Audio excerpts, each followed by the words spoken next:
Esto es más un testamento que nos está dando el presidente. Un testamento nos está diciendo cómo se va a defender a partir de marzo. Porque lo que va a venir en marzo, a mi juicio, guste o no el gobierno, va a venir una evaluación de qué se hizo en materia de transformación, y en materia tributaria cero, ya lo decía, en materia educacional cero, respecto a los grandes compromisos estructurantes, en materia de seguro universal de salud cero, y en materia previsional cero. Y yo creo que lo que está haciendo es cuidándose mucho. Yo creo que él se está cuidando mucho, y creo que es un discurso más bien desde el testamento y desde el miedo. Tratar de dejar dicho por última vez frente al país, con una estatura presidencial que creo que él lo ocupa muy bien, porque tiene mucho en eso, sabe manejarse muy, muy bien, lo hace con talento, comunica muy bien. Es su testamento, y esta es la línea, este es el acusado que dice esto, así me voy a defender. Yo creo que no resiste el test de la realidad, pero no se trata de pegarle al presidente. Creo que el presidente está haciendo lo obvio y lo propio de cualquier presidente que se va. Tratar de explicar y de casi de justificar lo que pasó. Más bien de proponer una agenda. Creo que lo que él va a intentar es polarizar con la derecha duramente para salir claramente galvanizando el mundo de la izquierda, sabiendo que además él tiene un test electoral muy duro, que es la primaria, en que va su candidato. Él tiene candidato propio. Si ese candidato sale segundo o tercero, sería un desastre. Y que es Winter. Y lo tercero, y aquí cierro, Daniel, es que creo que da un poco, a mí me pasa, y en eso me he vuelto cada día más escéptico de los cambios de gabinete y de los discursos, de las cuentas, se vuelven completamente irrelevantes. Lo cierto es que lo que no hizo el primer año presidente no lo hizo nunca, como en todos los gobiernos. Por eso en Milei, guste o no, Trump, Biden, Petro, estoy nombrando gente de distintos calibres, distinta altura moral, de hemisferio sur y hemisferio norte. Todos los jefes de Estado el primer año hacen los cambios, el presidente se los barrió. Por lo cual, todos los discursos del 21 de mayo, del 1 de junio, son cuentas de explicaciones, son explicaciones de promesas no cumplidas. Daniel.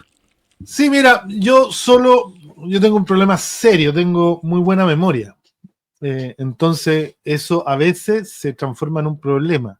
A veces en un problema para mí y a veces en un problema para otros. Porque yo recuerdo los primeros días del gobierno, cuando ya sabíamos que no teníamos mayoría parlamentaria y que algunos dijeron, no, esperemos el resultado del plebiscito, porque el resultado del plebiscito de salida, el primero, va a definir si nuestro programa es posible o no. Ya sabemos el resultado del plebiscito y por lo tanto sabemos que el programa no era posible, porque ya no dependía de la voluntad política del Congreso, sino que de una constitución que en el fondo convertía el programa de gobierno prometido antes de la primera vuelta en obligación constitucional.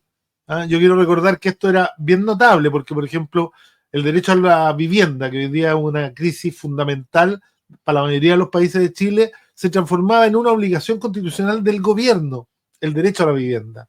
No, el derecho a lo universal, no se hablaba de que hoy día el presidente acaba de decir que van a incorporar algunas otras dolencias al GES, pero en la Constitución se planteaba un sistema de salud universal que atendía todas las patologías desde que tú naces hasta que tú mueres, sin exclusión y sin ningún tipo de discriminación.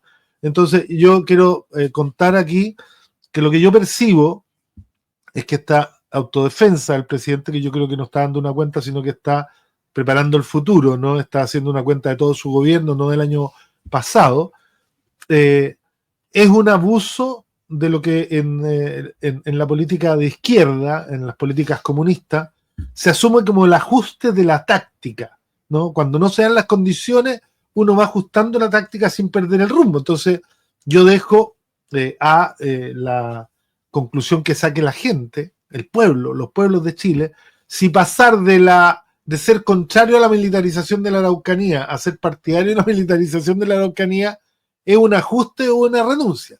O si de ser contrario a las leyes de discriminación de la protesta social y de la lucha reivindicativa del pueblo mapuche a pasar a aprobar todas las leyes, entre ellas las reglas del uso de la fuerza o el gatillo fácil, es un ajuste táctico o un cambio.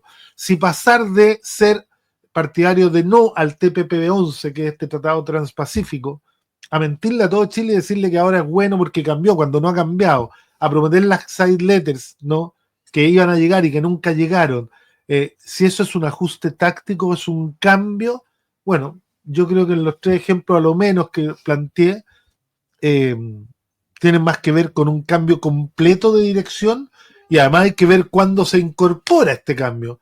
Recordemos que nos enteramos por la prensa que se iba a aprobar el TPP-11 después de que Carolina Toá, actual candidata, yo tengo mi candidata que es Janet Jara, ¿no?, a la primaria, se sienta como ministra del Interior y nos avisa que vamos a aprobar el TPP-11 cuando no estaba en el programa de gobierno. Entonces, si a mí me quieren decir que el ingreso del socialismo democrático no cambió el programa, yo al menos no puedo estar de acuerdo y no puedo decir más que esto, más que una cuenta de lo que pasó, es un justificativo de todo lo que no logramos hacer, porque es absolutamente entendible, el presidente lo dice, nos dimos cuenta que no teníamos mayoría y supimos acomodarnos, ya, pero eso está bien, es un reconocimiento, eso es una autocrítica, ¿no? Porque habían otras formas, hay cosas que no tienen que pasar por el Congreso cuando uno gobierna, y uno podría decir, entre hacer acuerdo, por ejemplo, con las cadenas de farmacia para que bajen los remedios, o promover las farmacias populares, eso, no, ninguna de las dos cosas tenía que pasar por el Congreso, y ya sabemos por cuál optó el gobierno.